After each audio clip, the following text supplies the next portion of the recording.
हाँ, yes, start. विज्ञान ने जहाँ मानव को सुविधापूर्वक बड़े बड़े काम करने के साधन उपलब्ध कराए हैं, वहीं खाली समय में मनोरंजन के अवसर भी उपलब्ध कराए हैं।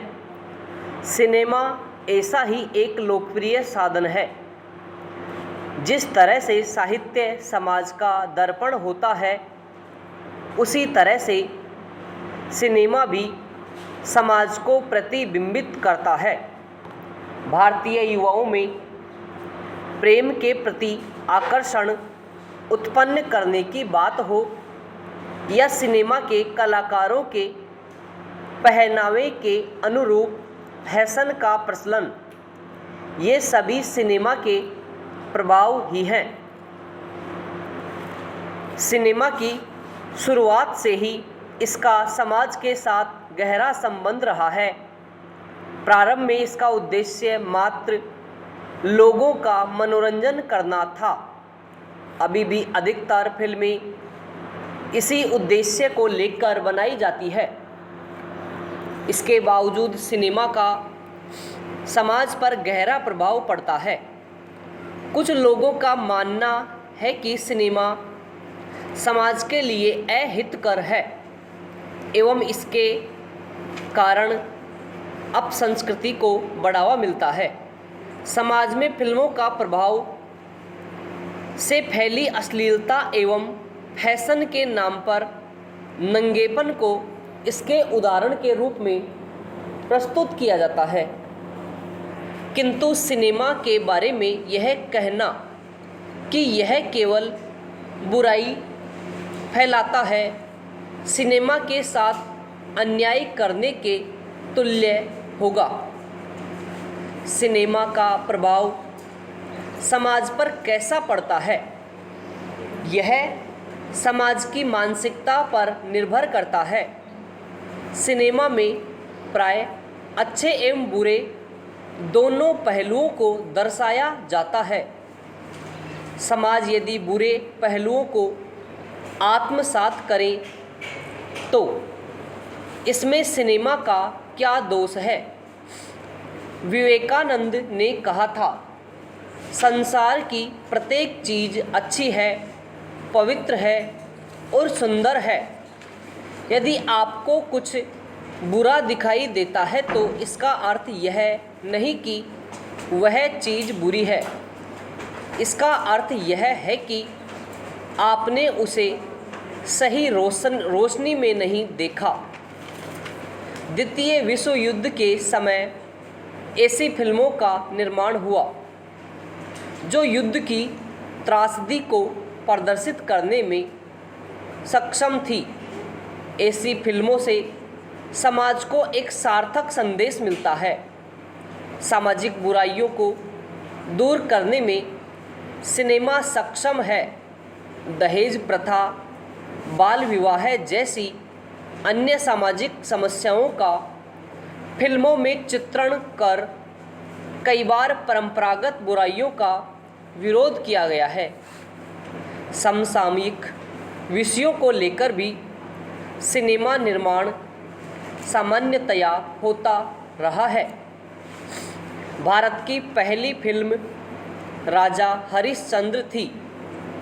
दादा साहब फाल्के द्वारा यह मूक फिल्म वर्ष 1913 में बनाई गई थी। उन दिनों फिल्मों में काम करना अच्छा नहीं समझा जाता था। तब महिला किरदार भी पुरुष ही निभाते थे। जब फाल्के जी से कोई यह पूछता कि आप क्या करते हैं, तब वे कहते थे, एक हरिश्चंद्र की फैक्ट्री है, हम उसी में काम करते हैं। उन्होंने फिल्म में काम करने वाले सभी पुरुष कर्मियों को भी यही कहने की सलाह दे रखी थी। किंतु धीरे धीरे फिल्मों का समाज पर सकारात्मक प्रभाव देख इनके प्रति लोगों का दृष्टिकोण भी सकारात्मक होता गया। भारत में इम्पीरियल फिल्म कंपनी द्वारा आर्देशिर ईरानी के निर्देशन में वर्ष 1931 में पहली बोलती फिल्म आलम आरा बनाई गई। प्रारंभिक दौर में भारत में पौराणिक एवं ऐतिहासिक फिल्मों का बोलबाला रहा, किंतु समय बीतने के साथ साथ सामाजिक, राजनीतिक एवं साहित्यिक फिल्मों का भी बड़ी संख्या में निर्माण किया जाने लगा। छत्रपति शिवाजी, झांसी की रानी, मुगले आजम, मदर इंडिया आदि फिल्मों ने समाज पर अपना गहरा प्रभाव डाला।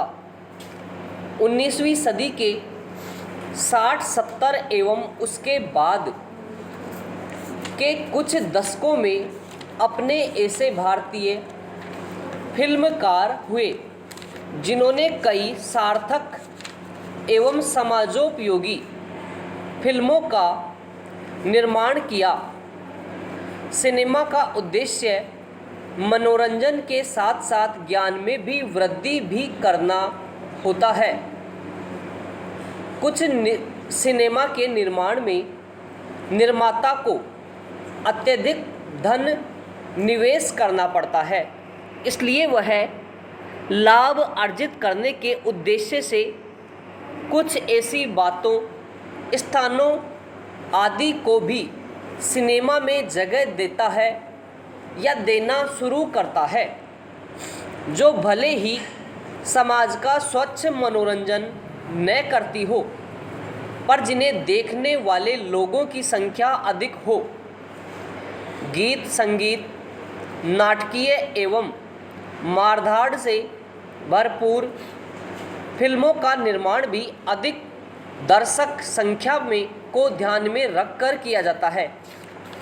सार्थक और समाजोपयोगी सिनेमा आम आदमी की समझ से भी बाहर होता है एवं ऐसे सिनेमा में आम आदमी की रुचि भी नहीं होती, इसलिए समाजोपयोगी सिनेमा के निर्माण में लगे धन की वापसी की प्राय कोई संभावना नहीं होती।